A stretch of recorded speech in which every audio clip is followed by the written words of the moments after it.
Welcome to This Explainer. Let's just dive right in, shall we? When you look at a modern map of North America, you're actually looking at a massive, incredibly complex puzzle. And it's a puzzle that was pieced together over centuries by entirely different, fiercely competing empires. What we're exploring today unfolds like a grand storybook, charting the roughly 200-year historical journey of European exploration. We're going to trace the steps of the explorers, the merchants, and the settlers who crossed an ocean to chart unknown territory. And we'll discover exactly how their initial footsteps laid the very foundation for the geopolitical and cultural landscape we live in today. So, what were the motivations that drove the exploration of North America? That is the framing question, the absolute heartbeat of our journey today. Why on earth did so many different nations with completely different ultimate goals decide to brave the deadly elements, cross a massive ocean, and try to establish roots in a totally unfamiliar land? All right, let's trace the timeline of this journey to see exactly how these different European players entered the historical stage. We start way back in 1492 with Columbus landing, then we jump to 1565 with St. Augustine being established. Then things really speed up. Jamestown founded in 1607, Quebec in 1608, New Amsterdam built in 1626, all the way to New Orleans in 1718. But notice that massive gap between Columbus and St. Augustine? Over half a century?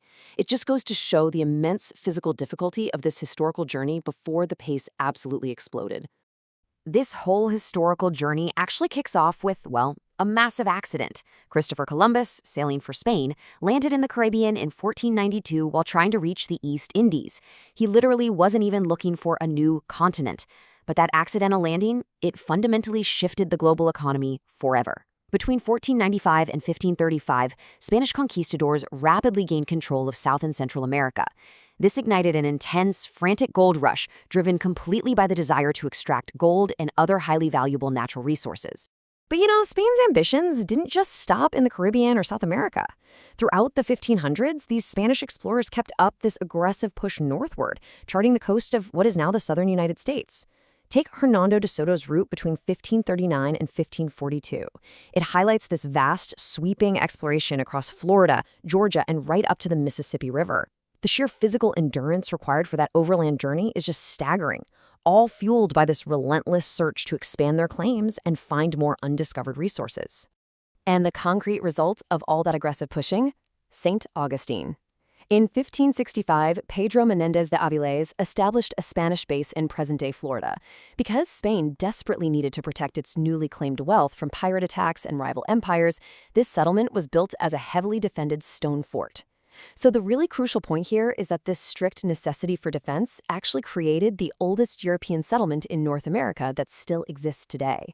It's a permanent architectural footprint of that early quest for military and economic dominance. What were the motivations that drove the exploration of North America? Pulling gold from the ground and building stone fortresses was just one piece of the puzzle.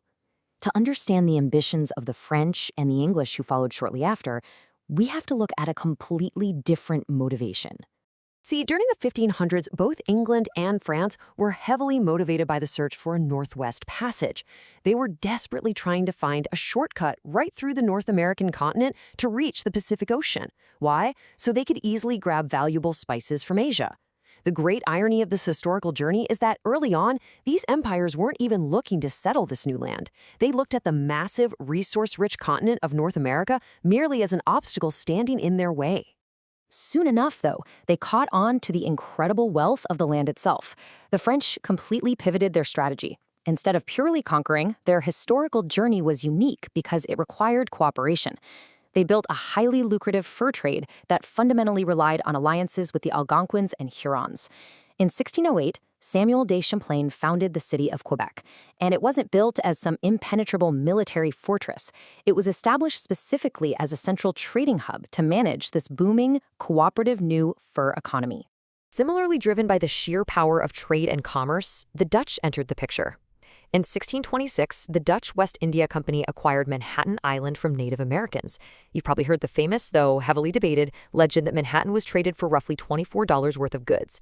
Whether entirely accurate or not, it hits the nail on the head regarding their intense commercial focus. They built New Amsterdam, which skyrocketed into a bustling center for international trade, pulling in colonists from all over Europe to this new commercial frontier. What were the motivations that drove the exploration of North America? So we've seen the hunt for gold, the search for a shortcut to Asian spices, and the cooperative fur trade. But what about the English? Let's dive into why they decided to plant permanent, enduring roots along the eastern coast.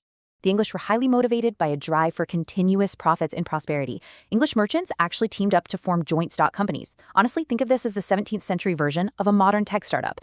Investors pooled their money to share the immense risks, hoping for a massive payout from a highly dangerous new venture. Their ultimate goal was to build permanent, self-sustaining settlements that would eventually rival the incredible prosperity of Spain's southern empire. This specific, startup-like profit motive directly drove the Virginia Company to establish Jamestown in 1607, followed by John Rolfe bringing Caribbean tobacco in 1614, and the first Africans arriving in 1619. Look, Jamestown was incredibly brutal early on. The settlement only survived because it drastically evolved out of sheer necessity. Tobacco turned a starving fort into an economic powerhouse. And then a profoundly crucial and devastating turning point in the continent's historical journey happened. 1619 saw the arrival of the first enslaved Africans in the Americas at Jamestown. This laid the foundational roots for American slavery and fundamentally altered the colony's labor force and future trajectory forever. Meanwhile, further north, we see a completely different motivation taking shape. Other English colonies, like Plymouth and Massachusetts Bay, weren't founded strictly for joint stock profit. These settlements were shaped by a deeply complex tension, the struggle between religious freedom and intolerance. Take the story of Anne Hutchinson, for example. She was exiled from Massachusetts simply for challenging the local religious authorities. It brilliantly illustrates a fierce, hypocritical struggle. Colonists traveled thousands of miles seeking religious freedom for themselves, yet imposed strict religious intolerance upon anyone who disagreed with their specific views within their own communities. Moving just slightly further south down the coast, we find Pennsylvania. The motivation and success here were deeply tied to the concept of geography dictating destiny. The land in Pennsylvania was absolutely perfect for farming. Because the earth yielded so much surplus food, it naturally birthed a bustling export economy.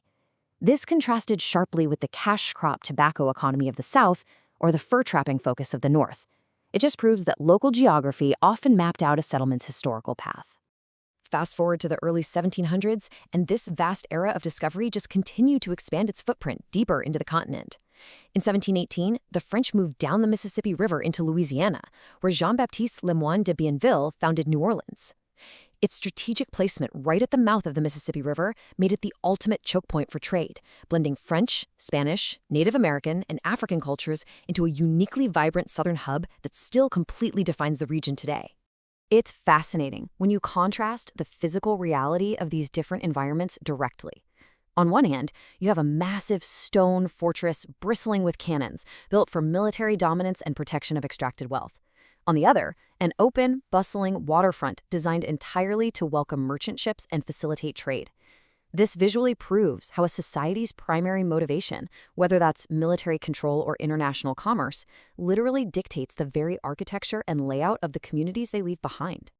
So, reviewing the motivations for exploration, finding a shortcut to Asian spices, extracting gold and resources, expanding the fur trade, earning joint stock profits, farming rich land, and seeking religious freedom. As the first major chapters of this historical journey conclude, the most important takeaway from this explainer is that this massive wave of European settlement wasn't driven by one single unified goal.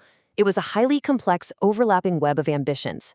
All of these forces intertwined to push humanity across an ocean and build entirely new societies. What played the greatest role in the exploration and early settlement of North America? Trade, faith, or profit? I'll leave you with that final provocative thought to ponder. When you look at the incredibly diverse, complex North America of today, which of these original seeds do you think grew to shape our modern world the most? Based on the timeline and the varied settlements we've uncovered, what do you think played the greatest role?